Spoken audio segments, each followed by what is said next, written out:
తమిళ super star Vijay target ఏంటి? Assembly ఎన్నికల్లో majority సీట్లు సాధించకపోయినా ఓ డీసెంట్ ఫిగర్ కొట్టాలని డిసైడ్ అయ్యారా? దానికి తగినట్లుగానే తన ప్రణాళికలు ఉన్నాయా అంటే అవుననే చెప్పాలి. టీవీకే అంచనా వేసుకున్నట్లే కనుక జరిగితే నిజంగానే హీరో విజయ్ తమిళనాడు అసెంబ్లీ ఎన్నికల్లో గేమ్ చేంజర్ గా మారొచ్చు. అదెలా అంటారా? Watch the story.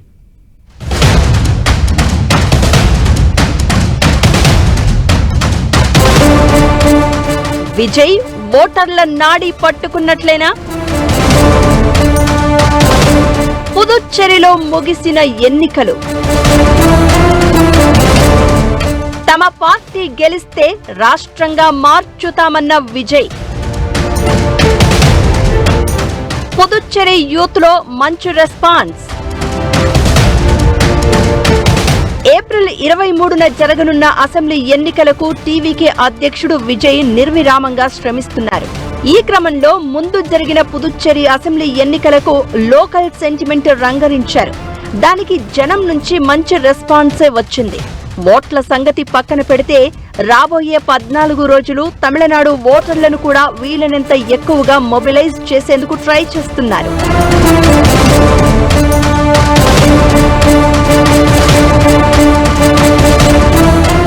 ఎక్కువ మంది విశ్లేషకులు మాత్రం హీరో విజయ్ పార్టీకి మెజారిటీ సీట్లు గెలిచే సీన్ లేదంటూ చెప్పుకొస్తున్నారు. మొత్తంగా 8 నుంచి 10% ఓట్ బ్యాంక్ సాధించవచ్చని, ఇది విజయకాంత్ డిఎండికే పెట్టినప్పుడు ఎలా పర్ఫామ్ చేసిందో ఆ స్థాయిలోనే ఉంటుందని జోస్యం చెప్తున్నారు. అయితే టీవీకే మాత్రం కనీసం 25% ఓట్ బ్యాంక్ తాము ఈ ఎన్నికలలో కొల్లగొడతామని ధీమా వ్యక్తం చేస్తున్నారు.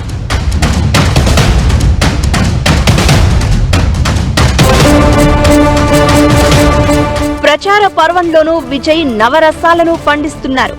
ఎవరికీ లేని విధంగా తనకి తన పార్టీకి కష్టాలు పెడుతున్నారంటూ ఆల్మోస్ట్ కంటతడి పెట్టిన స్థాయిలో ఆయన అధికార పార్టీపై ఆరోపణలు గుప్పిస్తున్నారు. மக்களுக்கு ஒண்ணுனா எனக்கும் கண்ணு கலங்கும். எவ்வளவு அவதூறுகள்! இந்த கரூர் விஷயத்தை பத்தி ஊருக்கே தெரியும். முடக்கு జననాయకన మొడకు. అన్నా డిఎంకేలకు దశాబ్దాల తరబడి తమిళనాడులో పాతుకుపోయిన చరిత్ర ఉంది.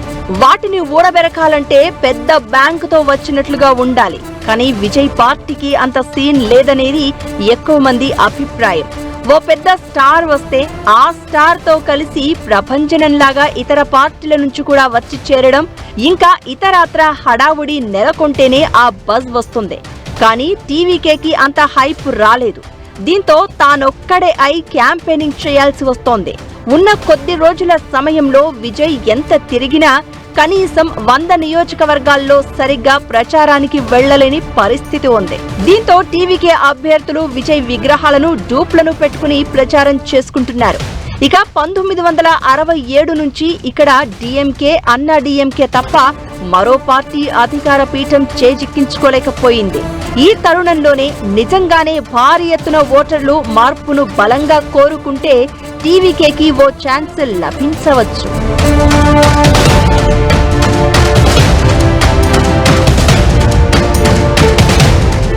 రెండు 2016 ఎన్నికల్లో అన్నా డిఎంకేకి 40% మించిన ఓట్లతో 134 సీట్లు వచ్చాయి. డిఎంకేకి 89 సీట్లు 32.1% ఓట్లతో దక్కాయి. అంటే ఇక్కడ దాదాపు 27% ఓట్ షేర్ నాన్ ద్రవిడియన్ పార్టీలకు వచ్చాయి.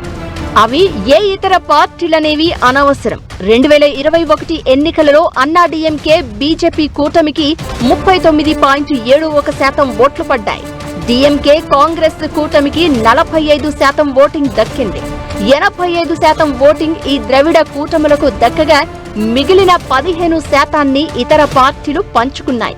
ఇప్పుడు జరిగే ఎన్నికలలో డిఎంకే, అన్నా డిఎంకే కూటములకు సాలిడ్ ఓట్ బ్యాంక్ మినహాయిస్తే కనీసం ఓ 15 నుంచి 20% ఓటర్లు ఇతర పార్టీలకు ఓటేస్తారు అనేది ఆ డేటాను బట్టి అర్థమవుతోంది. ఆ ఓట్ బ్యాంక్ నే హీరో విజయ్ టార్గెట్ చేసుకున్నా కనీసం 40 సీట్లు దక్కించుకోవడం పెద్ద కష్టమైన పని కాదు.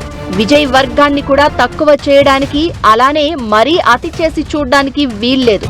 ఈ సందర్భంలోనే విజయ్ కు ఉన్న స్టార్డమ్, ఫాలోయింగ్ ఉపయోగపడవచ్చు. ఇదంతా కూడా గత లెక్కలను బట్టి వేస్తున్న అంచనా. అసలు లెక్కలు మాత్రం ఓటరు మాత్రమే ఇవ్వగలడు. అందుకే ఈ 10-14 రోజుల గడువులోనే తన టార్గెట్ రీచ్ అయ్యేందుకు టీవీకే అధినేత ప్రయత్నిస్తున్నాడు అంటారు.